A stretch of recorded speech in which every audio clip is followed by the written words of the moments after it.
Ok. Tem certeza que está a funcionar? Tá. Ok.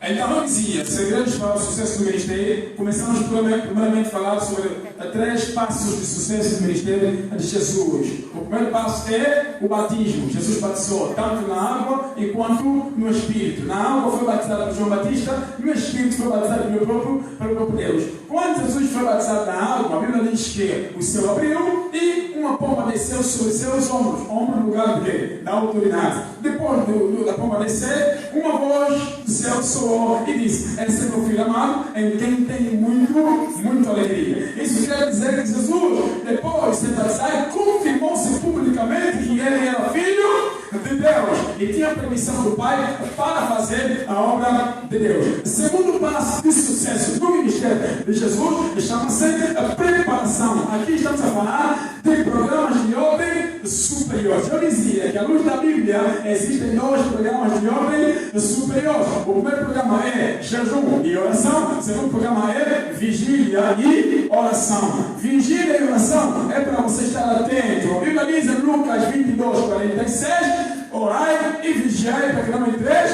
em tentação. Orar e jejuar é para ter poder. A Bíblia fala em Mateus de que esta casta de demônio não sai senão pela oração e jejum. Então, oração e jejum é programa de poder. Todo homem de Deus, depois de ser batizado, deve entrar num programa de preparação. E oração, jejum e vigília e oração são 2 grandes programas de ordem superior. Jesus fez 40 dias e 40 noites no deserto. Então, se fortalecer, estava preparado para encarar os desafios do seu ministério. Todo homem de Deus que não tem preparação não vai persistir por muito tempo de pé, porque quando vier a tentação vai cair. E no ministério existem lutas. A luta do ministério existe em 4 lados. A luta do ministério existe em quantos lados?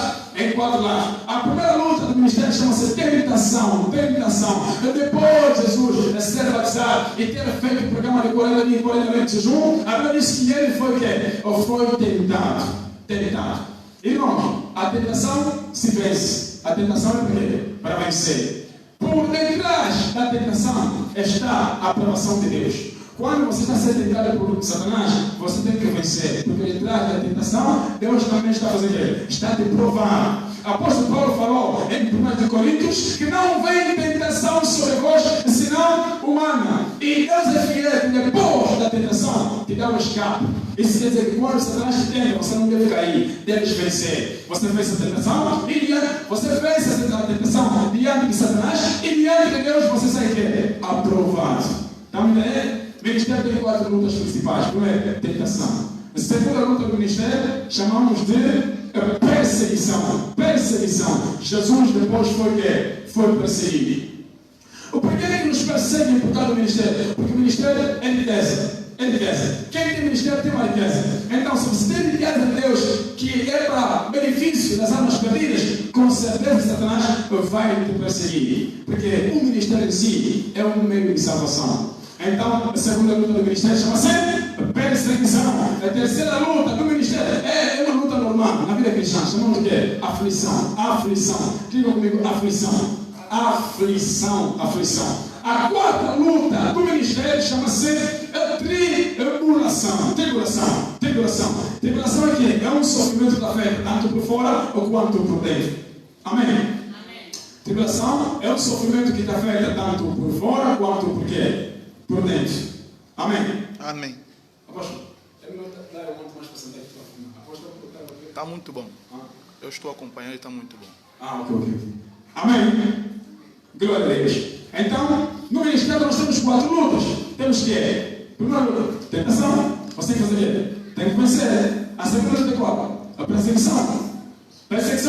Qual é a solução para a perseguição? Quando estão te perseguir, o que é que tens que fazer? Tem que orar para Deus te livrar ou te dar um escape. Terceira luta é qual? Aflição. A aflição é uma necessidade urgente que precisa de resposta com urgência. Então, qual é a solução da necessidade? É você vencer, ou você suportar, ou você suprir. Mas nem todas as aflições suprem. Outras aflições resistem. Jesus falou aos discípulos em João 16, 33, no mundo tereis aflições, mas tende bom ânimo, eu venci o mundo. Quer dizer, vão ter aflições, resistem.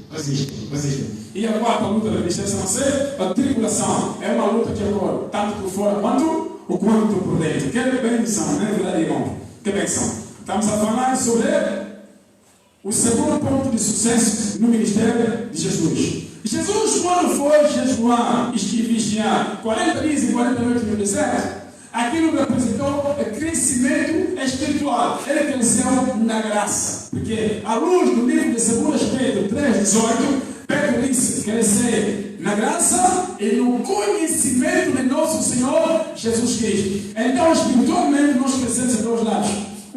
Crescemos na graça. Crescemos em quê? No conhecimento. Amém? Espiritualmente, nós crescemos em dois lados. Crescemos em quê? Na graça. Crescemos em quê? No conhecimento. Jesus, por exemplo, cresceu na graça de Deus. Ok. A Bíblia diz que depois de ter cumprido aquele programa, veio o tentador, que é o diabo, lhe tentou 3 vezes e nas 3 vezes Jesus venceu. Uau! Isso quer dizer, meus irmãos, você não vai vencer tentações só porque você é filho de Deus. Você vence tentação porque você já se preparou, porque você está capacitado. Então, nós como homem de Deus temos que nos preparar sempre, temos que orar sempre, temos que meditar sempre, para estarmos preparados, a fim de não cairmos em tentação. Se você não estiver preparado, vai cair. Temos que estar preparados. Quantos homens de Deus que nós conhecemos ou conhecíamos, alguns já morreram, que tiveram ministérios de grande sucesso, mas falharam? Por quê? Não estavam preparados. Não estavam preparados.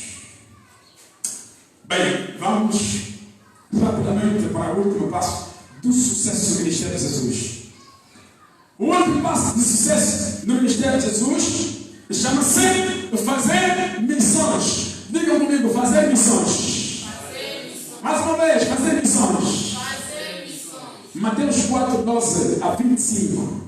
A Bíblia diz que Jesus, depois de vencer a tentação do deserto, ele foi no mar da Galileia à procura dos seus primeiros discípulos. Aí encontrou 3 primeiros discípulos. Encontrou o Pedro, encontrou o seu André, encontrou o João. E quando ele encontra esses 3 primeiros discípulos, o ministério de Jesus começou a ganhar asas, começou a se estabelecer. Escuta, irmão, o ministério não se faz sozinho. Repitam comigo, o ministério não se faz sozinho. Mais uma vez, o ministério não se faz sozinho.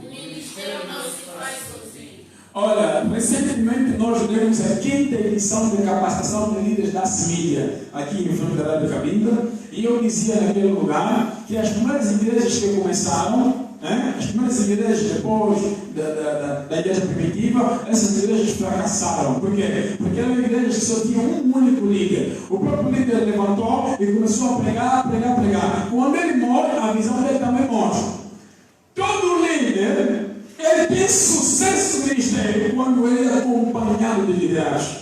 Não se faz ministério sozinho. Até o grande Moisés precisou de Josué, precisou de Arão, precisou de Ur, precisou de 70 ações que ele levantou, precisou da comitiva dos levitas. Por quê? O ministério não se faz sozinho. Até o terrível Jesus precisou dos 12 apóstolos. O ministério não se faz sozinho. Mede-se o sucesso do ministério de alguém pela influência que ele exerce sobre as pessoas que lhe ouvem. Não basta só ser sozinho. Forme pessoas, tenha discípulos, tenha filhos na fé. Porque, irmãos, nós um dia vamos morrer. E quando morremos, deve existir alguém para nos substituir.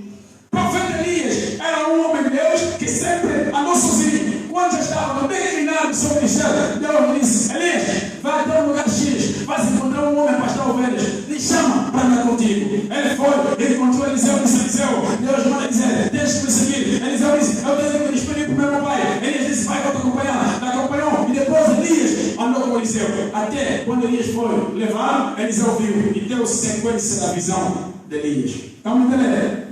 O ministério não se faz sozinho, meus irmãos. Quando você fizer o ministério sozinho, vai esmorecer, vai sentir o peso do ministério sobre os ombros. O ministério pesa muito. Pesa muito. A visão do ministério pesa. A visão do ministério é essa. Você pode ser um bom pregador, você pode ser alguém que conhece muito, mas se você carregar a visão do ministério sozinho e não compartilhar, vai se sentir muito limitado. Então, precisamos fazer o ministério com pessoas. Com pessoas. Todos os ministros de Deus que fizeram o ministério sozinhos, não tinham companhia de ninguém, sozinhos, acabaram no final por fracassar.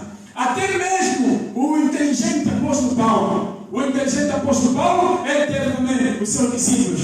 Teve Timóteo, teve muitos outros. Por quê? Porque o ministério não se faz sozinho. Não se faz sozinho. Não se faz sozinho. Agora escuta. Depois, Jesus foi na terra, lhe criticavam, ele sozinho dava a resposta. Mas quando Jesus morre, ressuscita e sobe no céu, a Bíblia diz que a multidão levantou um tumulto e começaram a falar de Jesus. Não é falar bem, mas falar mal. Sabe quem é que defendeu Jesus? Foram os seus apóstolos. E a pergunta é: e se Jesus não tivesse discípulos? Quem é que poderia o defender depois? Sabe o que a Bíblia diz no livro de Provérbios? A Bíblia fala assim: filho meu, você sabe, eu leio no meu coração para Deus alguma coisa que responder àquele que me expressa. Até Deus precisa de pessoas que seguem para poder anunciar quem não conhece. Depois Jesus ter morto, ter morrido, perdão. Depois Jesus ter morrido, a Bíblia diz que as pessoas começaram a falar que Jesus morreu por causa de cometer pecado. Porque para quem não sabe, Jesus foi crucificado. E morrer crucificado era castigo para pecadores. Então, a Bíblia diz que o João, o apóstolo de amor, ele disse: não, irmão, em Jesus não havia pecado. A palavra havia pecado está falando dentro dele. Dentro de Jesus não havia pecado. Por que João está falando que Jesus não havia pecado? Porque João andou com Jesus e teve base para falar de quê? Jesus. Amém?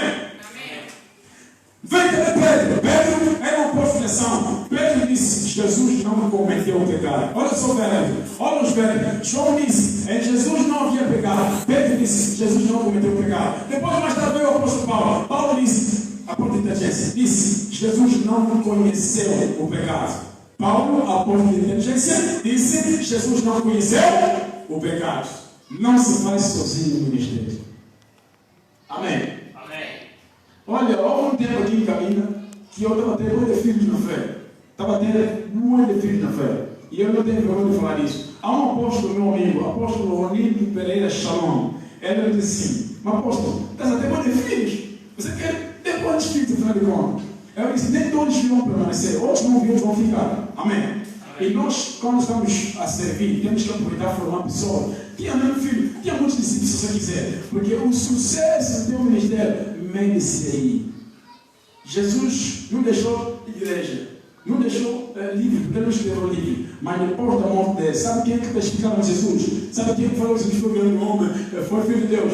Foram os discípulos que ele tinha. Sucesso do nosso ministério não depende de nós, depende dos filhos que nós estamos a formar. É verdade. E isso também funciona na parte biológica. Se é para nascer filho, nasce nos teus filhos. Porque um dia vais morrer, teus filhos vão carregar teu nome, vão carregar tua aparência, vão carregar teu legado. Aí está o outro benefício. Está aí. Um dos benefícios de não fazermos o ministério sozinho é que o ministério tem legado. Digam comigo: legado do ministério. O ministério tem legado. Tem legado. Olha, tem momentos que você te convida numa igreja grande para pregar, você vai lá para pregar, você se sente bem, você não está bem, você não se sente capaz de pregar naquela igreja, começa a tremer. Mas se você tem um pai na fé que é bom, que prega muito, é um mestre que conhece, vais ter uma ousadia e tal, vais entrar no fio da unção daquela pessoa que você conhece. No fio da referência que você conhece, vais entrar e vais pregar normalmente.